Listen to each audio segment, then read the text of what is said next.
So Hannah and Elkanah went back home, but left Samuel in Eli's care. That's why they were bringing him there to Eli, not just dedicating him to God, but leaving him there for Elkanah to raise. And, we talked before about how Samson also was dedicated to the Lord, but he was raised by his parents. And so this is the first person that has been dedicated to God from birth by his mother. And then this person is the first one that has been sent to live at the tabernacle with the high priest.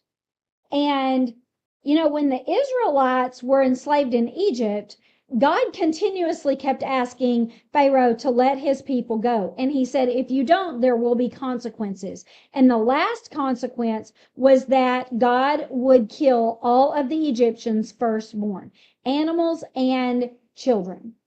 And we talked about that in a long ago podcast. And so you'll have to go back and listen to that if you want to know more about why God would do something like that and all of that. But when he did that, he did not kill the Israelites' firstborn sons, but the only reason he didn't is because he told them to kill a lamb instead and put the blood of the lamb on their doorpost so that the angel of death would pass over their house, seeing that a death had already occurred for that household, and they wouldn't have anybody killed in their home.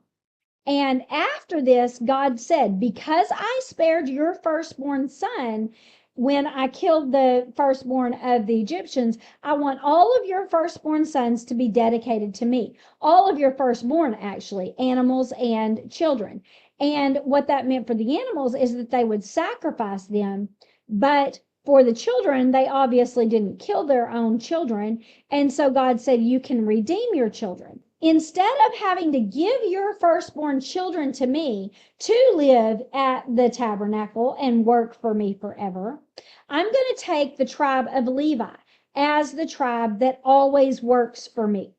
And so you can keep your own firstborn sons, and the tribe of Levi will work for me. But even they were raised by their own parents and then given in service from the age of 25 to 50. And so they just worked for, that was just their job.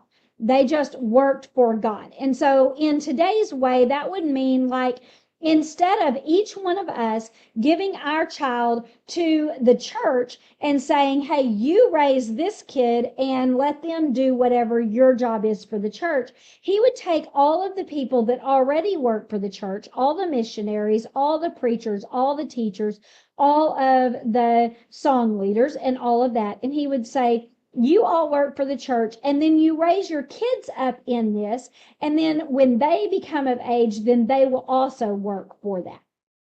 And so that's what the Levites did. They would raise their children up, knowing that that would be their job, and then when they got older, they would do that as a job.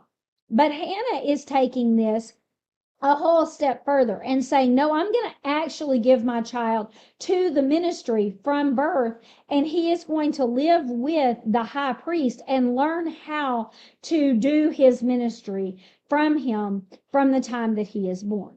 And I will just come and visit him and, see him whenever I come to the church, but he's going to be raised by Eli.